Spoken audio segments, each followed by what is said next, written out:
Olá, eu sou o Dr. Daniel Barros e esse é mais um vídeo sobre as vacinas para crianças. É muito apropriado continuar a falar sobre esse assunto porque ele é inesgotável. Todos os dias no consultório ainda se pergunta, né, se as pessoas deviam vacinar crianças ou não. E hoje não foi diferente. Eu tive mais uma vez a oportunidade de conversar com uma pessoa e explicar as coisas. E tive o prazer de ouvir dessa pessoa depois, olha, depois de ouvir essas explicações, eu mudei de ideia com relação às vacinas. Eu acho que tem certos pontos sobre vacinas que as pessoas permanecem na dúvida por falta de um conhecimento básico de biologia molecular. Coisa que a gente devia ter tido a oportunidade, né, de receber esse ensino na escola.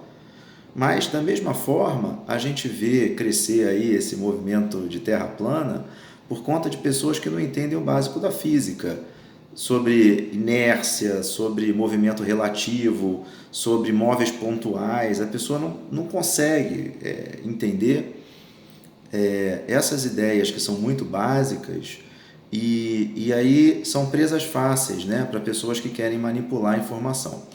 Então vamos lá. Qual é a primeira informação importante sobre as vacinas que estão disponíveis para crianças no Brasil? A gente tem duas. Uma é a vacina da Pfizer e a outra é a vacina Coronavac.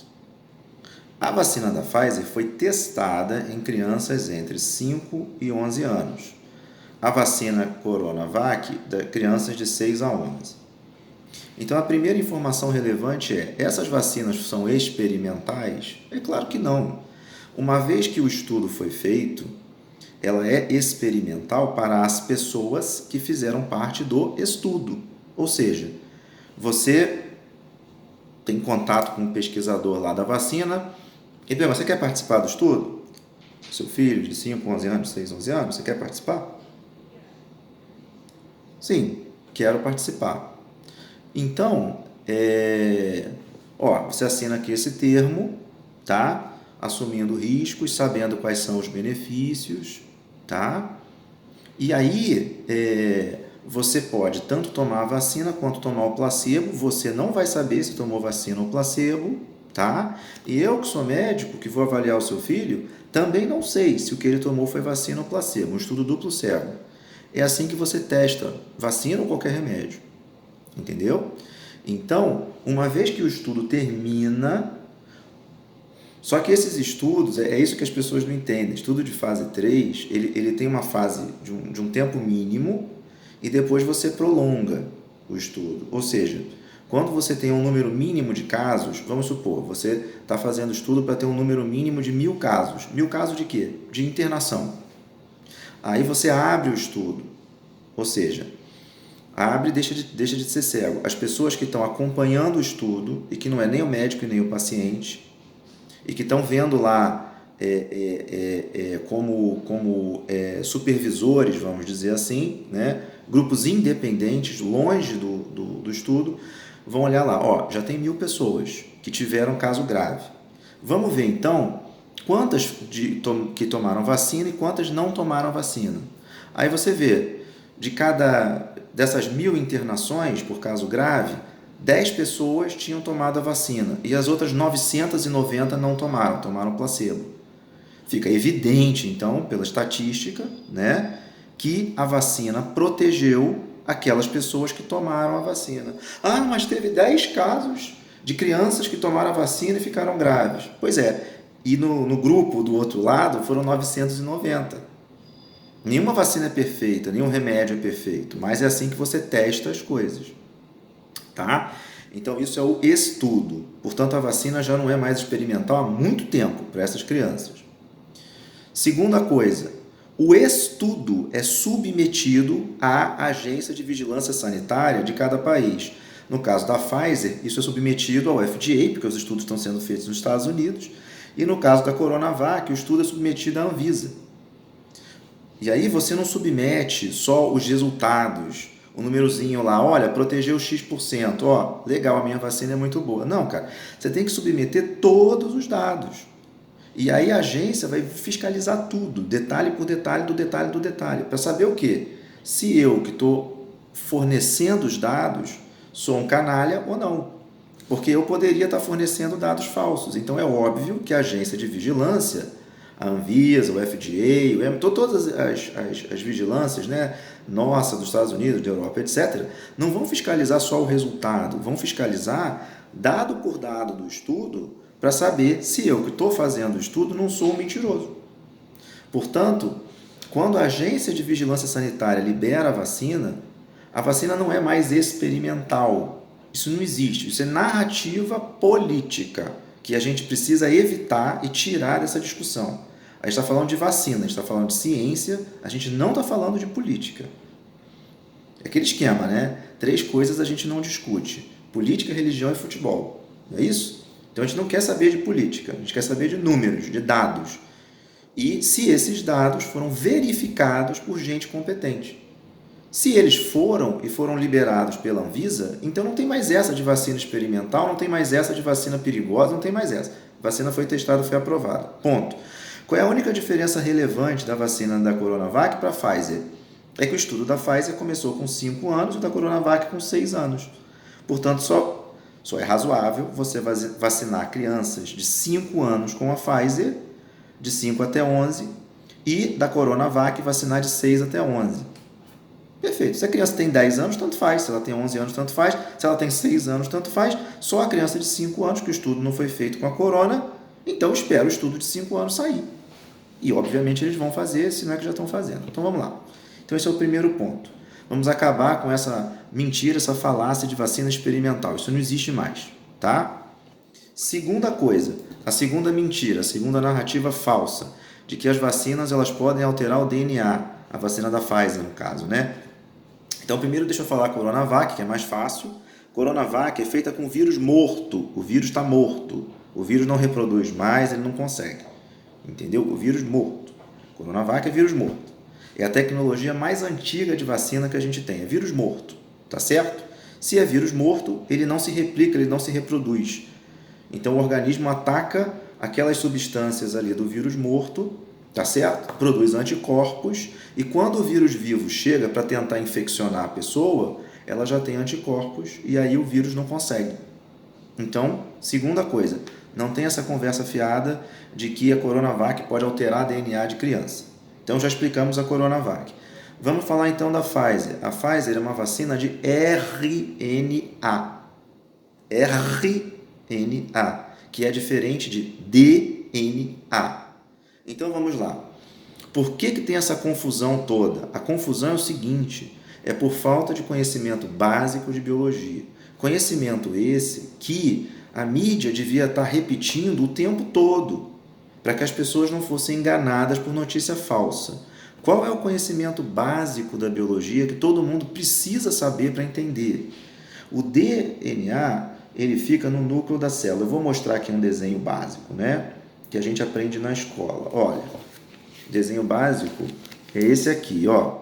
Tá vendo? Essa bolinha grande e a bolinha pequena. A bolinha grande é como se fosse a célula. Isso aqui é a membrana da célula, olha.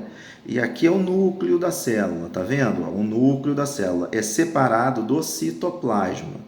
O RNA, ele entra aqui. Ele não chega no núcleo. Ele não consegue, entendeu? Então, ele não tem nem como alterar o núcleo da célula. O DNA fica aqui, ó. Eu vou fazer aqui, ó. DNA. E o RNA, olha. Aqui, ó. Tá vendo? O DNA, ele fica aqui e entra no... E ele está no núcleo, ele permanece no núcleo, ele não sai do núcleo. E o RNA, ele entra no citoplasma, tá certo? Portanto, não tem nem como o RNA entrar aqui. Esse é o primeiro ponto. O segundo ponto é o seguinte, cara, pelo amor de Deus, há 40 anos ou mais que eles estão tentando fazer o RNA funcionar como ferramenta medicamentosa. Por que não consegue? Por que era tão difícil fazer o RNA funcionar? Porque você monta o DNA e ele desmonta com facilidade. Ele é um negócio frágil, que dura muito pouco. Então, a grande sacada de um tal de Malone e a equipe, na época da Salk, né, o Instituto Salk, que produz vacina desde mais de 100 anos, foi envelopar o RNA, envolver o RNA com uma capa de gordura para poder o RNA durar tempo suficiente para fazer efeito. Então essa foi a grande sacada. Porque senão o RNA, se você injeta ele direto, ele é destruído rapidinho, ele nem funciona, ele nem entra na célula. Lá no citoplasma, lembra? Ele nem entra. E por que ele não entra? Não entra porque é uma molécula muito frágil, ela é muito grande e quebra com facilidade. E não funciona, não serve para nada, não usa para nada, entendeu? Então, você tem o RNA. Agora, para ele funcionar, você tem que envelopar ele, envolver o RNA, botar ele dentro de uma capa. Imagina que a minha mão é uma capa de gordura e o RNA está aqui dentro. Aí na hora que essa capa de gordura encosta na célula, tá vendo? Encosta, aí ela consegue abrir e sai o RNA dentro da célula. E aí o RNA funciona. Só que esse Malone, que fazia parte do Instituto Salk, que desenvolveu essa primeira capinha de gordura, o Instituto Salk abriu mão dos royalties de ter desenvolvido essa capinha. Por quê? Porque na época ninguém conseguiria fazer isso de maneira consistente. Era muito difícil usar o RNA e era muito difícil fazer essa capinha, entendeu? E você não conseguia produzir isso de maneira industrial, e a Salk não estava afim de ficar com essa tecnologia parada, porque eles não iam desenvolver isso, eles não teriam dinheiro, tecnologia para fazer na época, isso há 40 anos atrás. Então eles abriram mão dessa tecnologia, e o professor desse Malone foi para uma outra empresa que comprou essa tecnologia e tal, e estava desenvolvendo. Depois, outras empresas francesas e outras, alemães também, se eu não me engano, tentaram melhorar essa tecnologia da capinha de gordura, fazer uma capinha de gordura mais eficiente. E por último, agora, perto do problema do coronavírus, tinha uma empresa alemã, a BioNTech, e essa empresa desenvolveu uma capinha de gordura com uma sacada de colocar uma gordura mais com carga elétrica positiva para poder estabilizar melhor o RNA e ter como o RNA fazer efeito. Porque o RNA, mesmo com a capinha de gordura antiga, destruía fácil. Conseguia fazer algum efeito, mas ainda destruía fácil. Então, com essa capinha de gordura nova, olha só, foi possível fazer o RNA funcionar de alguma forma. Mas aonde? No citoplasma, longe do núcleo, longe da onde o DNA está. Então você não altera DNA. Isso é impossível. Fora isso, tem outro problema. A duração do RNA, mesmo no citoplasma, é de coisa de 2-3 dias. Não é uma coisa que fica para sempre. Isso é uma insanidade falar uma coisa dessa. Esse negócio não dura no organismo tanto tempo. E a outra coisa ok, mas por que essa vacina, então, é tão legal e a vacina de vírus morto não é tão boa assim? Então, eu vou pegar aqui e tentar desenhar de novo. Olha, aqui, esse vídeo vai ficar grande, mas eu não quero nem saber. Peraí. O papel aqui do hospital. Então, aqui está o papel, tá vendo? Vamos botar aqui, Você tem uma vacina que é mais ou menos assim, A vacina que é do vírus morto, imagina que você tem o vírusinho lá, o corona, tá vendo? Corona, com aquela proteína lá, spike lá. Eu desenho mal, mas vai funcionar. Aí você tem o vírus inteiro, ele está morto, mas ele está inteiro. Então o organismo pode fazer o anticorpo aqui, o anticorpo A. O organismo pode fazer um anticorpo aqui, o anticorpo B. O organismo podia fazer um outro anticorpo bem aqui, no meio aqui, o anticorpo C. Entendeu? Só que se o organismo faz um monte de anticorpos, Vamos dizer, por exemplo, que o único que funciona é o anticorpo A, que é o anticorpo, no caso aqui, contra a proteína spike, né? A espícula, né? O espinho do coronavírus. Se eu sei, porque eu estudei isso antes, e os estudos de coronavírus, gente, já tem mais de 10 anos, gente. Desde a época do MERS e da SARS, que são outros coronavírus diferentes e que causaram outras epidemias. Não chegaram a ser pandemias, mas fizeram epidemias lá no Oriente Médio, lá no Oriente. Conclusão, os cientistas já estudam coronavírus há muito tempo. E aí o que eles descobriram? Que a maneira mais útil de você atacar o coronavírus, qualquer coronavírus, é atacando a proteína da espícula. Ou seja, esse é o calcanhar de Aquiles, é o ponto fraco do vírus. Então, olha a sacada dos caras, que isso foi genial. Se eu pegar e produzir... Deixa eu botar mais... Eu consegui fazer aqui, ó. Eu produzir só a proteína spike, só essa aqui, esse pedacinho, né? Eu vou fazer só o anticorpo A, que é o anticorpo que é responsável pelo ataque, entendeu? A parte do vírus que faz ele morrer com mais eficiência. Ou seja, as duas vacinas, elas ensinam o organismo a atacar o vírus. Só que a vacina do RNA ensina o organismo a atacar o ponto fraco do vírus. Então, imagina, eu tenho 1000 soldados que sabem atirar no coronavírus, mas o ponto fraco do vírus é, o braço esquerdo. Se eu ataco tudo, ataco a cabeça, ataco o coração, ataco o braço direito, ataco a perna, mas isso não mata o vírus. Só morre se atacar o braço esquerdo, que o vírus é assim, vamos dizer. Agora, se eu treino 1000 soldados para atacar só o braço esquerdo, esses 1000 soldados são muito mais eficientes do que aqueles 1000 que atacam o vírus, mas atacam em qualquer lugar. E é por isso que a vacina de RNA é muito mais eficiente. Porque você ensina o organismo a fabricar o quê? A fabricar a proteína do vírus. Mas você não fabrica o vírus inteiro. Você fabrica só o braço esquerdo. O vírus não deixa de estar morto. Isso aqui, na verdade, nem é o vírus, é um pedacinho dele. E você só fabricou isso. E aí o organismo vem e ataca esse negócio, entendeu? Com o anticorpo que ataca só o braço esquerdo. Então, a ideia de que essa vacina pode causar alterações permanentes é absurda. Não tem como. E fica bem claro que esse Malone é um canalha, entendeu? Que ficou com raivinha porque ele achava que merecia ter ganhado mais dinheiro com royalties dessa tecnologia.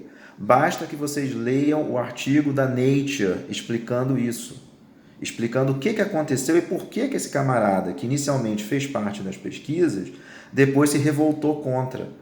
Porque a Salk vendeu para outras empresas o royalty e ele achava que ele merecia ganhar dinheiro com isso. Ficou com raivinha e agora está se revoltando contra a vacina. Já que eu não vou ganhar dinheiro, ninguém ganha. Agora, isso é canalice. Não tem outro nome. Entendeu? Não tem outro nome. Isso se chama canalice. E aí o camarada botar em risco vida de pessoas adultas já é uma coisa horrorosa. Agora, botar em risco vida de criança, fazer pai e mãe ficarem com medo de vacinar a criança porque um canalha resolveu espalhar notícia falsa, um cara que inclusive já trabalhou com vacina, pelo amor de Deus, isso é o tipo de coisa, sabe, para quem espalha esse tipo de informação, não tem outro jeito, gente. Chega uma hora que cansa você lidar com gente criminosa como se essas pessoas fossem cientistas com opiniões divergentes. Isso não é opinião divergente, isso é pôr em risco a vida de criança, tá certo? Isso me tirou do sério. Me desculpem, esse vídeo eu não consegui manter a minha tranquilidade, não dá. Botar criança em risco não dá. É completamente fora de cogitação. Tenho uma filha de 3 anos que não vai se vacinar ainda porque nenhuma vacina foi testada ainda para a idade dela, não está liberada. Porém, a primeira vacina, quer seja Pfizer, Coronavac, AstraZeneca, o que for, A primeira vacina que tiver teste clínico, que mostrar que a vacina é eficaz e segura, for liberada pela Anvisa, pela FDA, pelos órgãos competentes, que já liberaram a vacina para 5 a 6 anos, entendeu? Eu vou vacinar a minha filha no primeiro dia que ela tiver direito de vacinar, tá certo? Podem me cobrar isso, tá? E no mais, que Deus proteja todos nós, em especial, neste momento, as nossas crianças, e que os pais possam ter a tranquilidade de vacinar os seus filhos com as vacinas já aprovadas, porque elas são seguras, elas são eficazes, e pelo amor de Deus, não se deixem levar por notícia falsa de gente canalha e criminosa. E fiquem com Deus.